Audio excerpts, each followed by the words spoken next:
All through human history, people have paused and wondered, how could we make a better society? There's got to be something better than this, more equal or radically different in a really good way. And those wind up being called utopian, intentional communities.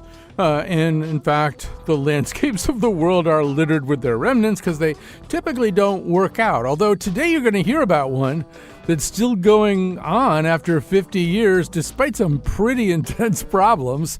And you'll hear about some of the ones that don't work and the ones that show up in your lives, too. You probably are using tableware, flatware, that is strongly connected to a famous intentional utopian community from America in the late 19th century. We'll tell you more after the news.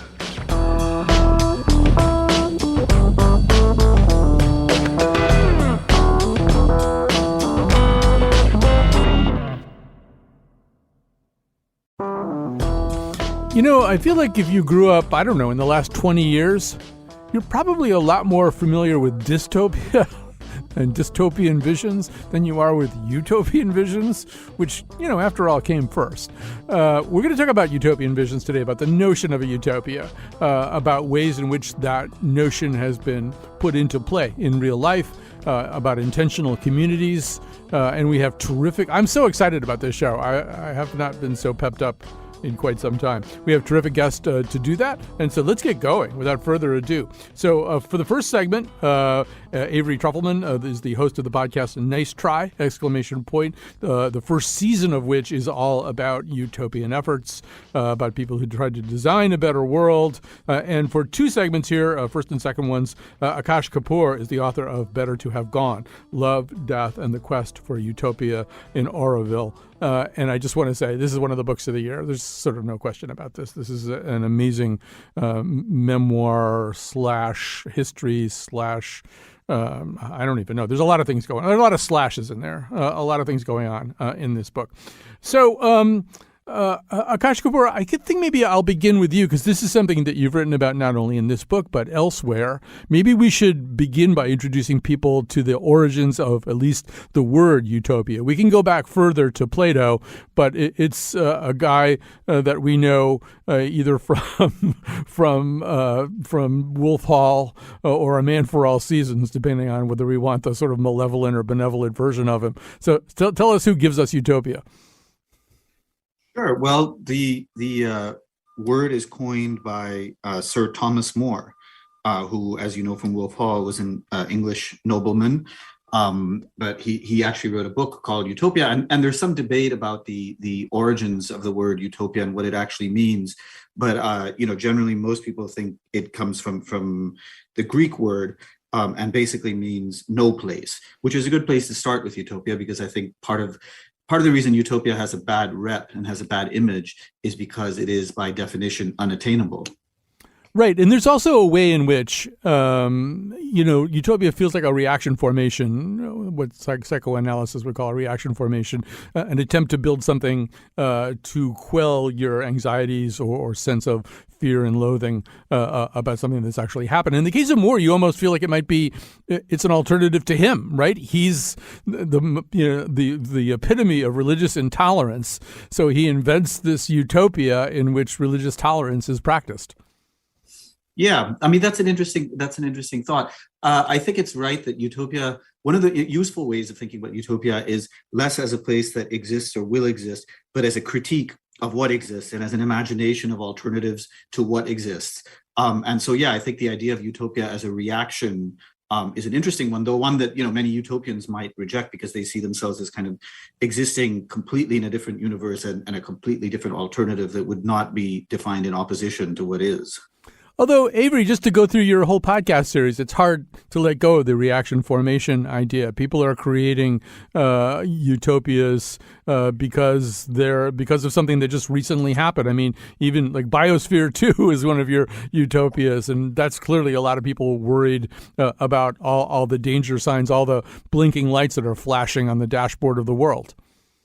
Oh, yeah, totally. I mean, in a weird way, seeking utopia is a quest for control. Like, we didn't have any choice into this society we were born into. into this planet we were born into, in the case of the creation of Biosphere 2, which is a totally bonkers story, like a crazy bonkers story, but very long bonkers story short. I mean, it was created as like an alternative world. What if we have to go to space? What if we have to exist somewhere else? Can we create a synthetic version of the whole Earth's ecology and live off of it and farm it and tend it and be self-sufficient? And it ended up just being a complete fiasco, disaster. The people inside basically starved. But it was really in pursuit of like, there has to be another way. And so many of the utopias, that we at least talk about on Nice Try, are people trying to escape their class, their race, their environment. It's seizing this idea of like, maybe there can be a choice. Maybe I can find another way. I don't have to accept this world the way it is. And I think, I'm sure we'll get into this, but I think that's why we have to continue to reach for this impossible place, because we do have to believe that there is a choice. Like, I think we do have to believe that we can seize some version of control into these like set of circumstances we've been born into. I think also there's a little bit of a sense that many a failed utopia has kind of a silver lining. And I would even push back based entirely on your narrative about it on Biosphere 2. There's a sense when the people walk out of there, yes, in a way that eerily mimics Jamestown, which hopefully we can talk about if there's time, but in a way that they've been sneaking seeds that they were supposed to be planting to grow more produce, and instead they're getting so hungry that they're very sneakily actually eating the seeds. But as they come out, they stayed in the amount of time they were supposed to be there. They come out, they're they're a little gaunt, but they're kind of healthier. They can't even eat the crap that we eat, right? That's true. No, you bring up a very good point, which is that we need to trouble our notion of what success and failure is and what utopia is, because just like there is no such thing as a perfect place, there's no such thing as like complete success. Every endeavor will have its failures. And I think a huge reason a lot of utopias do really spiral into dangerous territories that people are afraid to admit failure in their pursuit for utopia. Like, for example, in the case of Biosphere 2, it succeeded in a lot of ways. It made some genuine scientific discoveries. The people inside this glass palace in the middle of the Arizona desert really did live there for 2 years. But I think, it's too easy to just call something a success or a failure.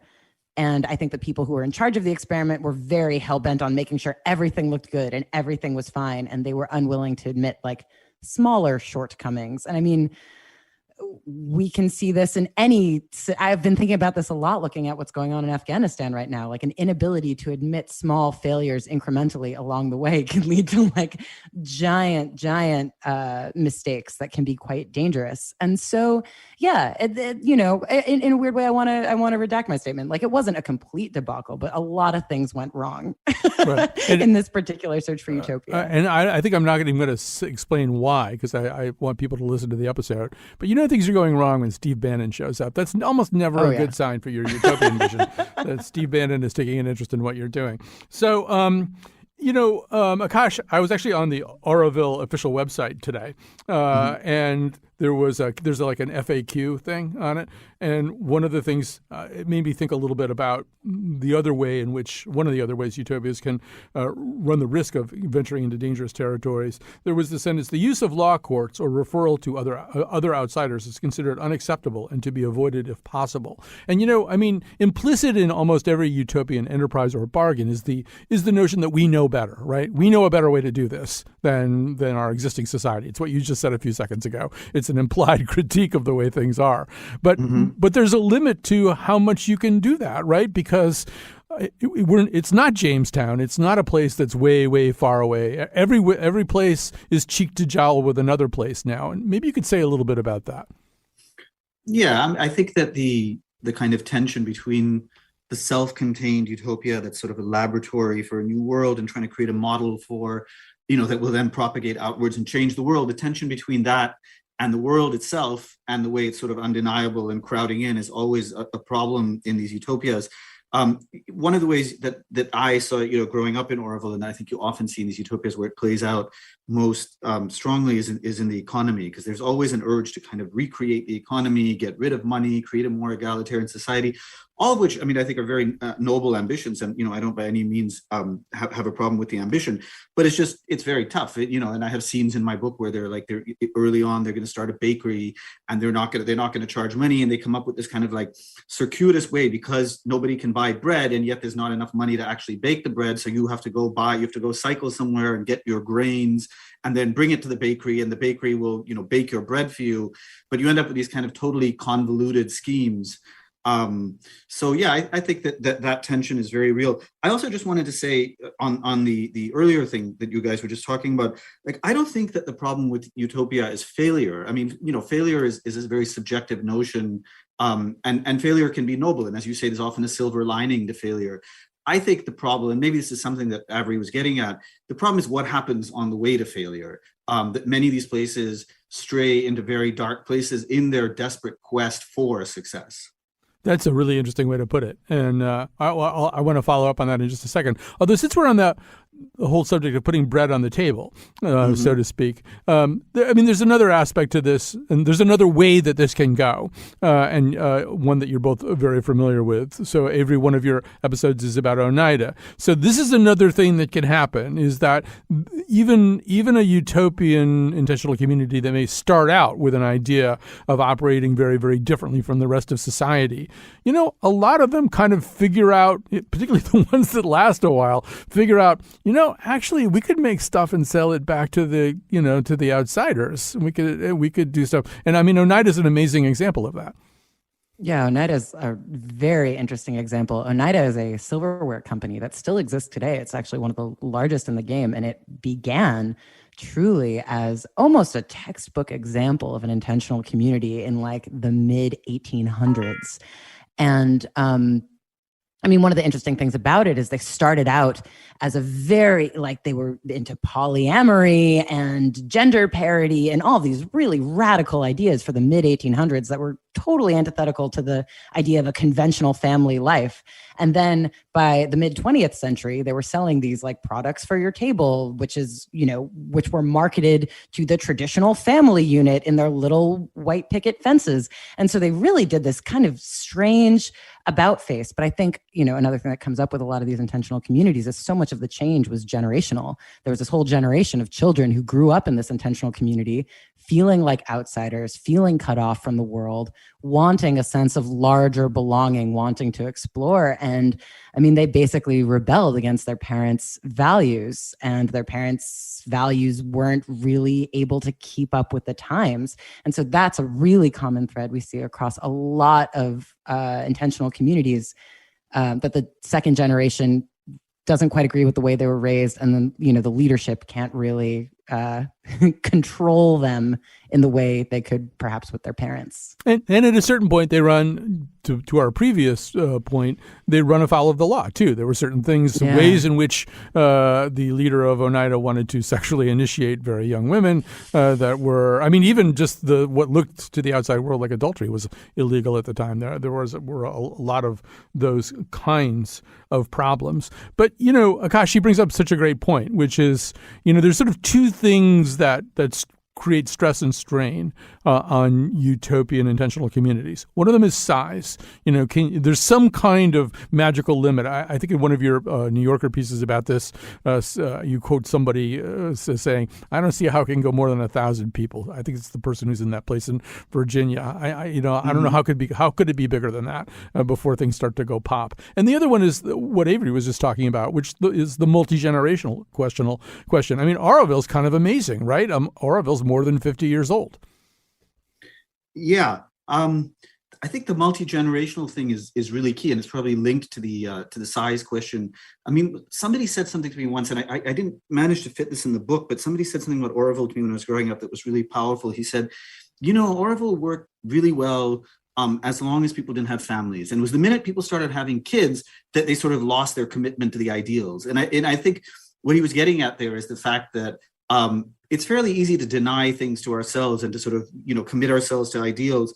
But once we start having genes that need our attention and that need our resources, the commitment kind of starts fraying. So I think the generational aspect of utopias is very hard. I think in Orwell's case, it is one of the interesting things that it's probably at this point one of the longest lasting, if not the most, if not the longest lasting intentional community around. It's been around for about 53 years. And we could talk about why that is, but part of the reason is because I think there actually aren't very rigid hierarchical rules as there are in many utopias, which does sometimes dim some of the original idealism and animating fire of the place, but it also means that people are a little bit freer. There's a little more room to acknowledge the complexity and the nuance of human nature. And frankly, people can, if people want to pay more attention to their families and to the ideals, or maybe for a certain period of their lives, there's room to do that. Right. I think I'm going to hold some of this for our second segment because I want to talk more specifically about it. But I think you could also make the case that Orwell survived a kind of crisis that would have doomed most communities. I mean, Orwell had effectively a civil war at a certain point. Absolutely. And if you see the history of these communities, whether it's Oneida or whether it's, many of these communities over time, I mean, they often hit a crisis point after the passing of their founder, right? Because the founder is the kind of the animating influence and then the force that holds them together. And then the founder is gone, as, despite their attempts to kind of conquer mortality and reinvent human nature, the founder does end up leaving. And then these places often tend to fall apart. And that certainly happened in Orwell. Orwell was unusual because it pulled back from the precipice that I think many of these places tip over when the founder's no more there. Avery, we should say a little bit about just the idea of communal living. I mean, I think a lot of the kind of hippie communes that sprung up in the late 60s, early 70s were also a reaction formation to a kind of seeking of loneliness that was documented in the work of sociologists at the time, Philip Slater, David Reisman, writing about the pursuit of loneliness, the lonely American, the idea that what people really wanted was 1 or 2 acres of land in a subdivision where they didn't really have to constantly come in contact with other people. They thought that would make them happy. The communitarian ideal is sort of the opposite of that. But that doesn't mean it's easy, right? I mean, in case after case, a whole bunch of people living together, trying to share a relatively small space is not necessarily an easy project. Maybe you could say a little bit about what you found there. Yeah, entirely. I mean, it's really interesting because when you think about it, humans come together to collaborate in all kinds of ways. We come together in business settings, in offices, and factories. I mean, people are able to collaborate, but there has been this idea, I mean, going back as far as Aristotle, there's been this idea of the separate spheres, like the home life and the public life. And then it became this distinctly American, distinctly Christian ideal around the Victorian era when you get writers like Catherine Beecher, the older sister of Harriet Beecher Stowe, writing these books that were basically saying, there's a divine duty in taking care of your private home. This was a book written for housewives, that your individual choices for how you feed your family, how you raise your children, how you clean your clothes, these are individual choices that really reflect on your soul in a Christian way. And so we've had this idea, again, very long held, but especially strong in America, especially, in an era where a lot of like white, lonely housewives were settling in this country in, freshly colonized areas far away from friends or family or any sort of community or help, that this was supposed to be something you did yourself, this domestic work. And that it was deeply, deeply personal. And it really trips us up when we have to think about how to share it. These sets of decisions, raising your kids, feeding yourself, feeding your family, cleaning your home, decorating your home, these decisions that have become so integral to who we think we are. And it's really hard to share those decisions with a group of other people. Did you, in all of the research that you put into this, and not necessarily manifesting itself in one of the episodes, did you ever find a place where you thought, I wouldn't mind trying that? I'd be tempted to. I'd give that a couple of years of my life.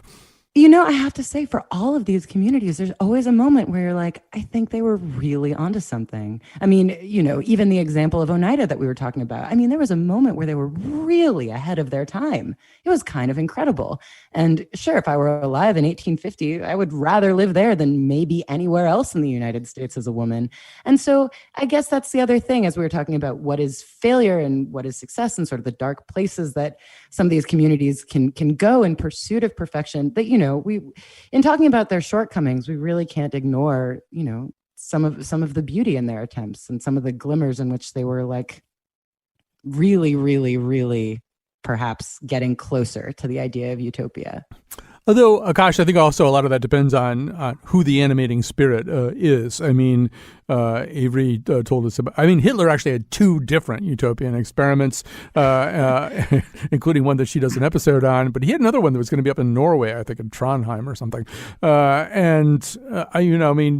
Avery gave us Jamestown, but Jonestown was also theoretically a utopian intentional community until, of course, it pretty drastically wasn't. I mean, a lot of times we're trusting some kind of charismatic leader whose vision supposedly exceeds that of the outside world. The question is, what kind of person is that? And that, I guess, can be kind of the determining factor. Yeah, absolutely. And I think one of the problems, with the word utopia is it's a pretty squishy word that we can kind of stretch to encompass lots of things. I mean, it depends on what your take on it is, but essentially if utopia means a radical alternative to the present, then it can encompass things that we think are great and things that we think are horrible. So, like, Pol Pot and the killing fields of Cambodia are sometimes referred to as a utopia. Not my idea of a utopia, but certainly was somebody's idea of a utopia. And as you say, the animating ideals, the person that sort of starts the place has a big role to play in determining the ultimate spirit of the place. I do think that in addition to the person or the specific ideal, I see this kind of the extent to which a place is tightly regimented and planned versus the extent to which it's a little loose and just allows for a little diversity and allows for the place to emerge in a kind of organic fashion plays a pretty key role. Because it's hard, as we know, it's hard to plan human nature and it's hard to plan the course of history. And so places that are over-determined, and often the over-determination leads from an overly regimented or overly hierarchical leader, often end up in the worst places, in my view. Okay. And I just have to say... Yeah, go ahead. Sorry. Go ahead. Oh, just Margaret Atwood has this really useful turn of phrase, utopia. And it's this idea that someone's utopia is someone else's dystopia, and someone's dystopia is always someone else's utopia. I do want to say I'm sitting 1 block away from Harriet Beecher's house, so we know from those we know from those Beecher sisters here where I live. So before we leave this segment, Avery, I want to go back to something that you said a little bit earlier, and I want you to flesh it out a little bit. You said that's why we have to keep trying. That's why we can't just say, none of this stuff works, let's not do it ever again. Give us a little bit more about that. What is your thinking there? Yeah, I just think that it's this idea of just like, I think it's really important to understand, of course, study those who do not study history are doomed to repeat it. I think it's really important to talk about these experiments and look at the common patterns, which are really apparent. And I think it's worthwhile to try to go and think about other ways of living and other alternatives that could be possible to create, because I think the utopias and the experiments that fail get a lot of splash. They're like a better story, but I'm sure there are innumerable smaller arrangements that people have found that work for them, that are very happy to not talk about it on a podcast. And I think we have to explore newer, richer alternatives to like the script that we are told, like, this is how we are to live. This is how we are to find happiness. I think culture expands and our lifestyles should be able to expand with it. That's Avery Trufelman, the host of the podcast Nice Try. All right. Thank you. We're going to say goodbye to Avery. We're going to keep Akash to talk in the second segment about the specifics of his book, of this story, of this remarkable place called Oroville.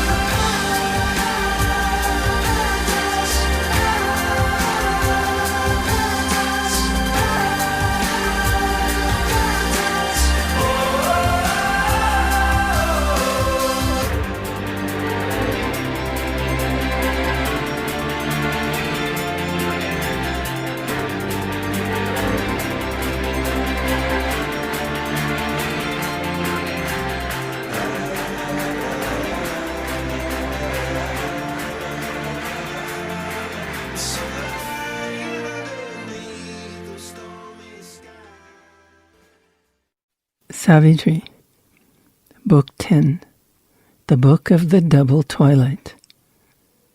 Canto 3, The Debate of Love and Death. This is part 1. It's on pages 621 through 624. We have heard Death's arguments, and we have heard Death's reasoning. We have seen how he did his best to convince Savitri that her immortal love for Satyavan has no permanence, and that finally everything ends in death because he created a universe where everything dies. Savitri understands very well what death is and what he is trying to do. That's actually from Oroville Radio. I discovered this also this morning. And that actually was a broadcast of Oroville Radio.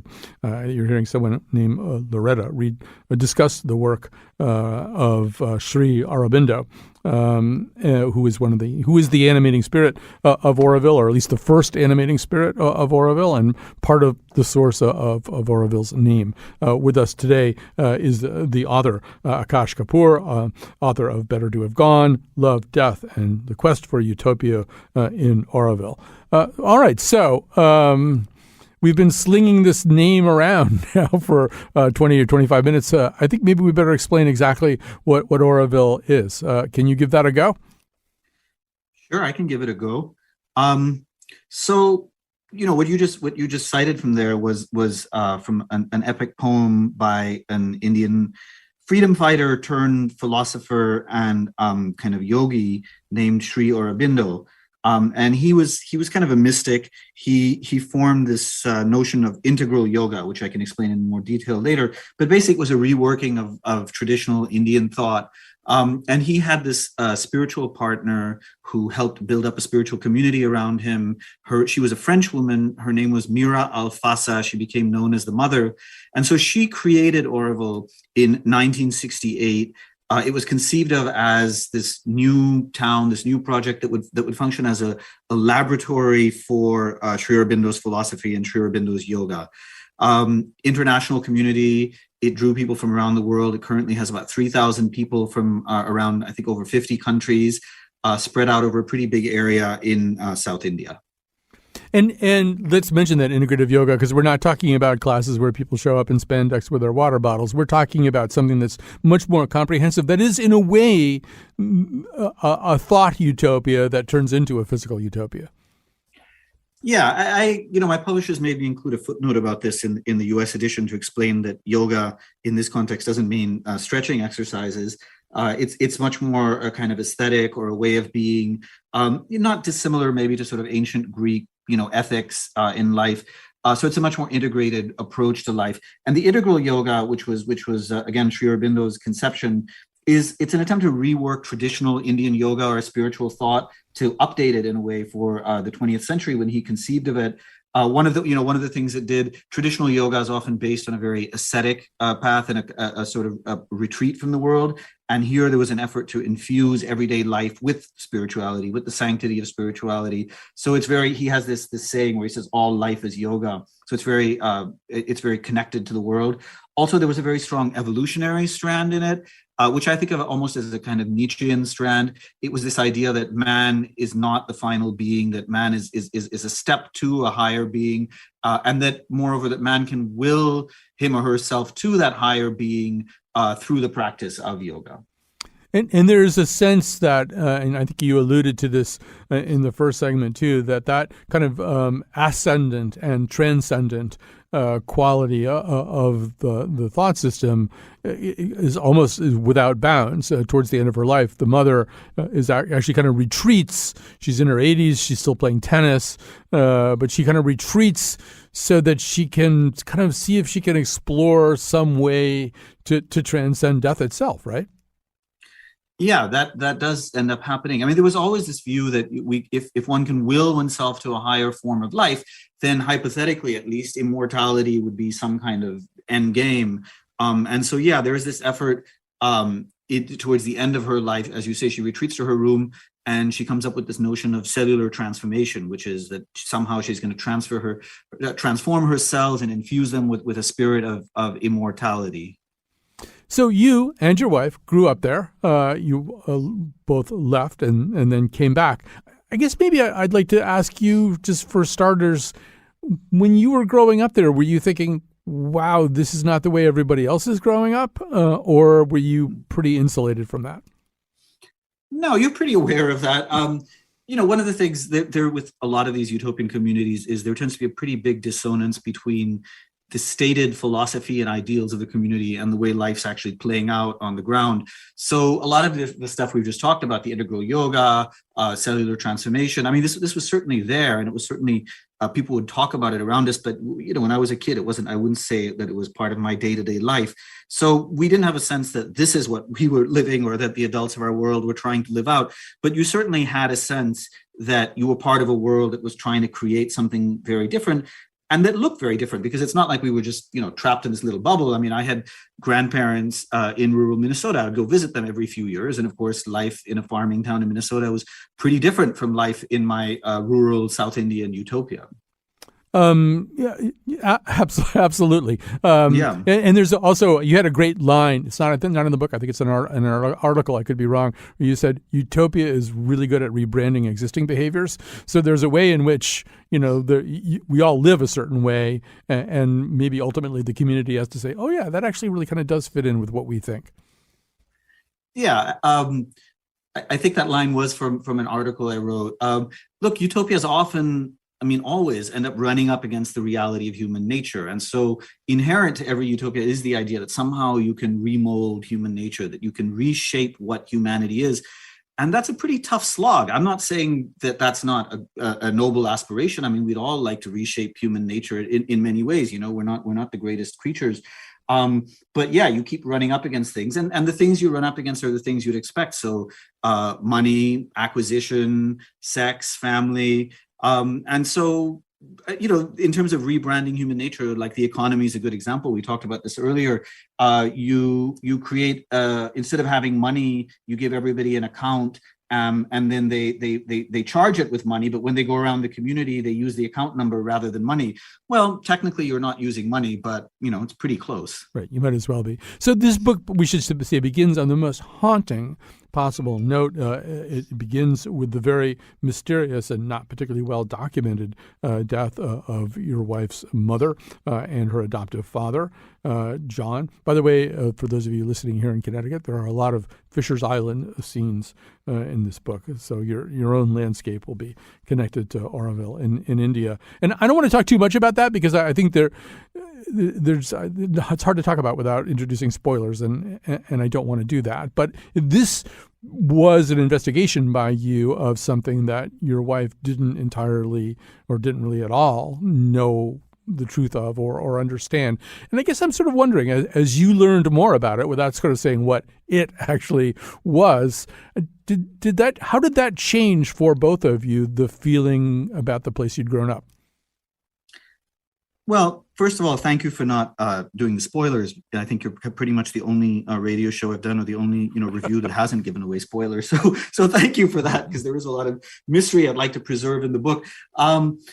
It did change things. I mean, one of the key things that we sort of unraveled as we were picking out the story was that these deaths that take place in the book, and I won't get into how exactly they happen, but we'd always seen them as individual deaths, two people that had kind of taken things to an extreme and died. And one of the key things that we unpacked, I say we, because my wife and I very much did this together, was understanding how these deaths really were very much linked to broader collective or communal processes and things that had been going on in the community, things that had been going on in utopia. And so that clash between individuals and individual fates, and then the larger collective and the larger ideals, was something that really came out of my research, if you want to call it that, for the book. And it made me think really hard it made me rethink the idea of perfection and the pursuit of perfection and the pursuit of radical alternatives. And as noble as that impulse, and those impulses often are, the terrible, terrible human cost that individuals often pay for them. So I think one of the other surprises for people, because in fact we have this kind of latent narrative in our heads about all this kind of stuff, that these communities would be immersive, and that if you left one, you wouldn't go back. I mean, I think we all, I don't know why we think our own society is so great, because most of the time we don't think that. But that once you're out of Oroville, once you're deciding which funky Brooklyn restaurant you're going to eat at tonight, there's going to be no part of you that says, actually, maybe I should go back there. Although, in fact, John, the person I just referenced, the person with the Fisher's Island connection, is essentially in that position. Maybe I should go back, and he does. So, I don't know. Is there a way you can articulate how it is that the two of you decided you would go back?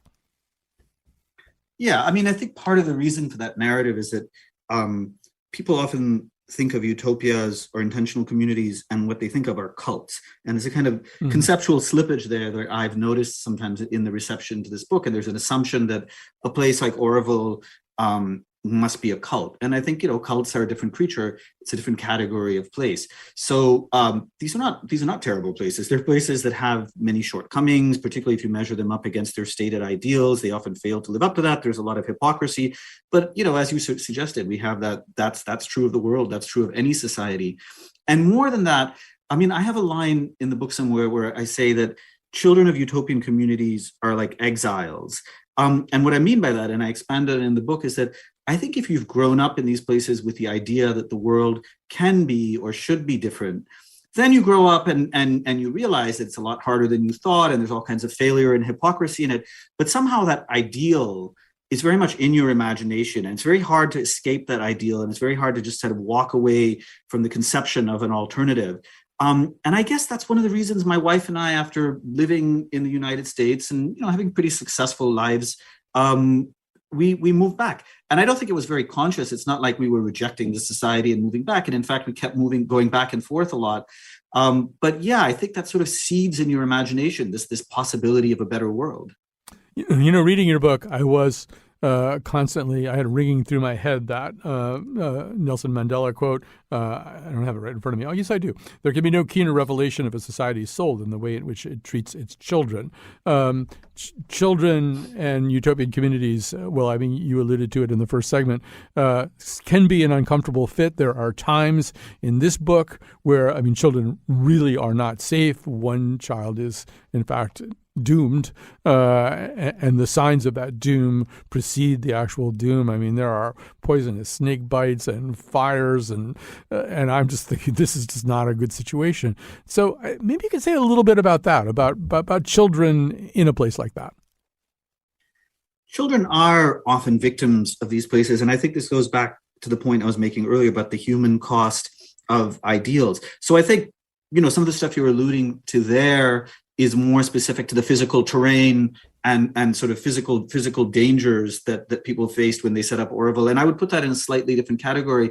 One of the things that I write about in the book that I think was a very dark period in the community's history is when the schools were shut down in the name of ideals and in the name of a kind of radical alternative vision of how kids should grow up and what they should be exposed to, and reinventing education along with everything else. And that, that's left a lot of scars. That's left a lot of people who many of whom still live in Oroville and actually love the community and are dedicated to the community, but feel haunted by those years where they were denied an education.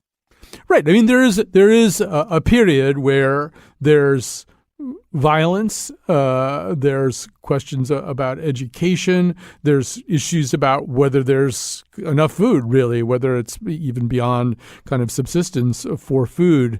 And I mean, we're kind of alluding to that time of schism too. And, listening to that, I think, wow, utopia? But somehow or other, this place, this community did push through all of that. I assume you think of Oroville now as a successful community. I don't know if you think of it as a successful utopian community. Yeah, I definitely don't think of it as a successful utopian community. I think of it as a fairly successful community. I think of it as a real place that exists, that has many of the same flaws that anywhere else in the world has.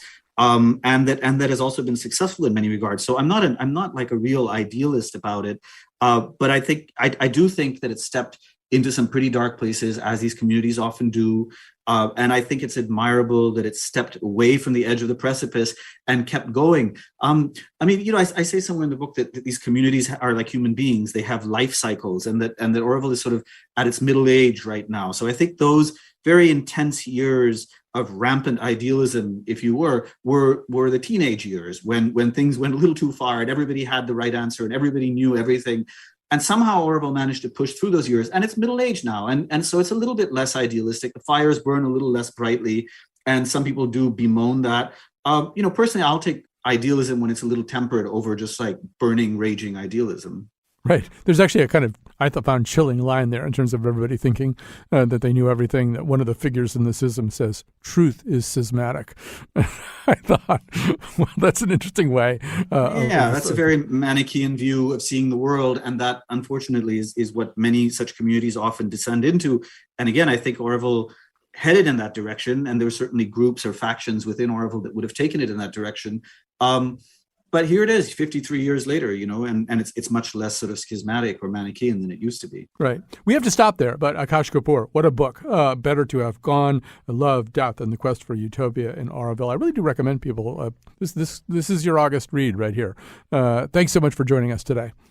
All right. Thank you so much for that. All right. So we are going to spend the final segment with one of my favorite websites in the world, Atlas Obscura. Because really, you just have to go there and type in utopian and see what happens. All alone, it makes for a good day for some serious reflection and massive rationalization for contemplating the future of the future and the past of the past, and wondering if you could ever forgive me, darling, all the trouble that I put to you, and if I could forget all those questions that I never asked, and if I could forgive the temporary weight gain due to excess of water retention. All right, I'm pressed for time here, so I quickly have to thank Kat Pastor, our amazing technical producer, and WizKid Lily Tyson. She's the producer of this particular episode. We want to end with, as I said, one of my favorite websites, and really kind of appropriate because this is a website that also had a charismatic, almost cult-like leader, David Plotz, and somehow or other has managed to sort of survive after his departure.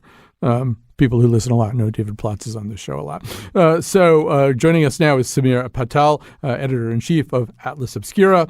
Welcome to our show. And let me just say, first of all, I thought about it immediately when Lily pitched the show because Atlas Obscura really kind of documents oddities and anomalies and strange things all over the world. And whenever you travel, you want to find out what they know about it that nobody else knows. And so, Samir, it is the case that, you guys had a Utopia week, right? Where you just sort of showed off all the failed utopias you could find. Yeah, we did. It was actually before my time. But there is a definite theme that runs through our database of wondrous and sometimes odd and strange places around the world, that there are these locations of where there were failed utopias, in part because they have wonderful stories behind them or sometimes really interesting architecture that people can still visit today. Right. One of them, and I've been to this place, Arcosanti, it's in Arizona, a little bit north of Phoenix, and it has all of that, right? It has incredibly compelling architecture and a pretty interesting story. Once again, a single visionary person, an architect. Yeah, in this case, it was an architect, an Italian-American architect named Paolo Soleri, who in the 1970s wanted to create, I think it was probably less conceived as a utopia and more as a kind of architectural urban planning experiment out in the Arizona desert called Arcosanti. And he had built it on this idea of, a new vision of urban life that he called arcology, a mixture of archaeology and ecology. And it's still out there today. And there are still people who live there, and thousands of people who've passed through to volunteer their time to help build it. Yeah, the population has dropped. I think it was supposed to house 5,000 people. There's usually around 50 to 150 people there these days. Although, not unlike Oneida, maybe we can circle back to Oneida in just a second, but not unlike Oneida, they figured out a consumer product to help them keep alive. They have these amazing bells that they make there, bells and wind chimes and stuff like that. And those are also still being sold, and the money goes to the Soleri Foundation. It's probably worth noting also, Soleri is unsuccessful. He runs through his money too fast. Things just don't really work out. The place has a kind of deserted Ursula Le Guin novel feeling to it. On the other hand, he's essentially right. I mean, if we had figured out how to do the stuff that he wanted to do, we would be using photovoltaic paneled houses and wind farms as primary sources of power. We would probably have less of a problem with climate change if we were more Solarian, right? Yeah, his vision was, in a academic sense, like a beautiful one of high density urban housing that's more connected to the environment around it, of efficiency and community interaction in a way that's sort of that's natural and organic. And it does sound like a beautiful place. I think obviously there's complications to living in a place like that, particularly in the desert. But it is, as articulated, something that would be a beautiful vision if it could be implemented on a wider scale. Right. Now, Solari, well, first of all, Arcasani is still kind of there, kind of wheezing along. Yeah. Some of the other places don't last that long at all. And one of them, the Maryhill Museum and Stonehenge, it's not Stonehenge itself, there's sort of a Stonehenge replica. I mean, this is one where the utopian community really didn't last very long. It's just the stuff that got built that kind of hung around, right? Yeah, I'm not sure the utopian community ever happened there. So Mary Hill was built by a man named Sam Hill in Washington State, and he was a Quaker and had intended to make in this sort of remote region, not desert but sort of more mountainous, a Quaker farming community, which in its own way is a kind of utopian community and one that's persisted because there are still Quakers today, and they have championed a lot of wonderful social causes. And but I don't know that anyone ever really showed up. And the community that he built there, it burned down, but the manor house in which he had planned to live himself with his family is now the Maryhill Museum, which is a very interesting, eclectic kind of museum. It has Art Nouveau items and Native American items, and also a big portion of the collection of Queen Marie of Romania, who was friends with Hill. And there is as you say, a replica of Stonehenge, which he had built as a monument to the fallen of World War I. So that was sort of a utopia that never got a chance to make its presence felt. I think, it is obviously there's sort of a fascination for us with the way that these things often do have a little bit of an air of ineffectuality, as Akash Kapoor would say, that, there's a specter that hangs over the places, and it's the specter of failure. But there's also, I think, when we travel, I mean, at least when I travel, I don't want to see a life like the one that I live, right? I don't want to see more Walgreens or Rite Aids or, Shell stations or, I mean, in a way, and this is very much the spirit of Atlas Obscura, but especially with these kinds of places, these are places where people tried to live differently. So there's something very attractive about that, right?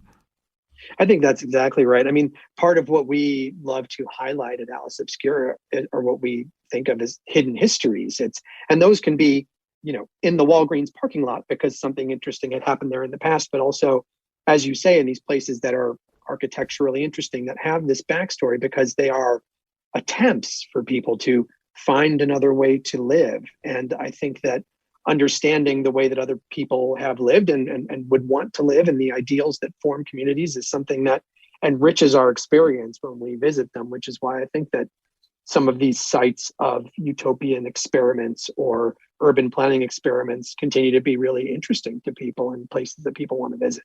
All right, we're kind of out of time, but Atlas Obscura has plenty of time for you. So get on the site, and there's a whole Utopia Week tab that you can click and find out about even more of these kinds of things. Samir Patel is the editor-in-chief of Atlas Obscura. Thanks to everybody who listened today, and to Kat Pastor, once again, to Lily Tyson, WizKid producer. She did it again. This has been a great episode. Thanks for listening, as I said before, and we will see you tomorrow. They'll learn much more than I never knew, and I think to myself, what a wonderful world. Yes, I think to myself, what what a wonderful